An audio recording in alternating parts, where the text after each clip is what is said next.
PV. Anwar എം.എൽ.എയുടെയും എ.ഡി.ജി.പി. Ajith കുമാറിന്റെയും പരാതികൾ അന്വേഷിക്കുന്ന പ്രത്യേക സംഘം വീണ്ടും യോഗം ചേരും. 5 മണിക്ക് ഡി.ജി.പിയുടെ നേതൃത്വത്തിലാണ് യോഗം. ഹരിമോഹൻ ചേരുന്നു. ഹരി, ഡി.ജി.പിയുടെ നേതൃത്വത്തിൽ ആണ് യോഗം ചേരുന്നത്. ഈ അന്വേഷണം ഇതിനകം തുടങ്ങിയിട്ടുണ്ടോ? അന്വേഷണം ഏതൊക്കെ വഴികളിലേക്ക് നീങ്ങുമെന്നാണ് നമ്മൾ കരുതുന്നത്? ഇത് ഇന്നലത്തെയും ഇന്നത്തെയും കൂടി കണക്കാക്കുമ്പോൾ 3ാമത്തെ തവണയാണ് യോഗം ചേരുന്നത്. ഇന്നിപ്പോൾ 2 തവണ എല്ലാവരും നേരിട്ട് എത്തിക്കൊണ്ട് പോലീസ് ആസ്ഥാനത്ത് ചേരുന്ന 2ാമത്തെ യോഗമാണ്. ഇന്നലെയും ഓൺലൈനായിട്ട് യോഗം ചേർന്നിരുന്നത്. ഇന്നിപ്പോൾ ഉച്ചയ്ക്ക് 1 മണിയോടുകൂടി യോഗം തുടങ്ങി, 12 മണിയോടുകൂടി യോഗം തുടങ്ങി, 1 മണിയോടുകൂടി അവസാനിച്ചു. ഇപ്പോൾ 5 മണിക്ക് വീണ്ടും ചേരാൻ പോവുകയാണ്. അതായത് അന്വേഷണവുമായി ബന്ധപ്പെട്ട ചില കാര്യങ്ങൾ ഇപ്പോഴും പോലീസിനെ സംബന്ധിച്ച് അല്ലെങ്കിൽ പ്രത്യേക അന്വേഷണ സംഘത്തെ സംബന്ധിച്ച് ചില ആശയക്കുഴപ്പങ്ങളുണ്ട്.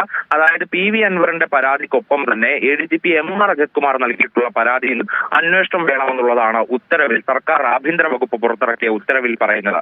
പക്ഷേ ഈ ആരോപണങ്ങൾ ഏതൊക്കെയാണ് അന്വേഷിക്കേണ്ടത് എന്നൊക്കെയുള്ളതിനെ കുറിച്ച് ചെറിയ ആശയക്കുഴപ്പങ്ങൾ നിലനിൽക്കുന്നു. അതായത് പി.വി. അൻവറിന്റെ പരാതിയിൽ മരമുറി പരാതിയുണ്ട്. ഒപ്പം എ.ഡി.ജി.പി. എം.ആർ. അജിത് കുമാറിനെ കുറിച്ച് പേരെടുത്ത് പറഞ്ഞുകൊണ്ട് ചില പരാമർശങ്ങളുണ്ട് പരാതിയിൽ. അത്തരം കാര്യങ്ങളിൽ ഓരോന്നിലും പ്രത്യേകം അന്വേഷണം വേണമോ എന്നൊക്കെയുള്ള കാര്യങ്ങൾ, ഒപ്പം തന്നെ ഇതുമായി ബന്ധപ്പെട്ട അജിത് കുമാർ നൽകിയിട്ടുള്ള പരാതി, അതായത് പി.വി. അൻവർ കഴിഞ്ഞ ദിവസങ്ങളിലൊക്കെ തന്നെ ഉയർത്തിയ ആരോപണങ്ങൾക്ക് പിന്നിൽ എന്താണ് എന്നുള്ളത് അന്വേഷിക്കണം എന്നാണ് അജിത് കുമാർ ആവശ്യപ്പെട്ടിരിക്കുന്നത്. പക്ഷേ അത്തരത്തിൽ സ്പെസിഫിക് ആയിക്കൊണ്ട് പിന്നിൽ എന്താണ് എന്നുള്ള രീതിയിൽ അന്വേഷിക്കാൻ കഴിയില്ല എന്നുള്ളൊരു നിലപാട് കൂടി നിലവിൽ പോലീസിനുണ്ട്. പ്രത്യേകിച്ച് സംസ്ഥാന പോലീസ് മേധാവിക്ക് അത്തരം ഒരു നിലപാടുണ്ട്.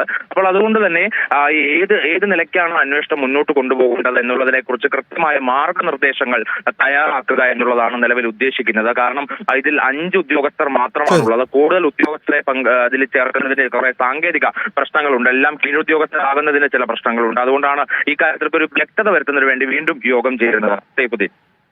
ശരി, ഹരിമോഹനാണ് വിശദാംശങ്ങൾ നൽകിയത്.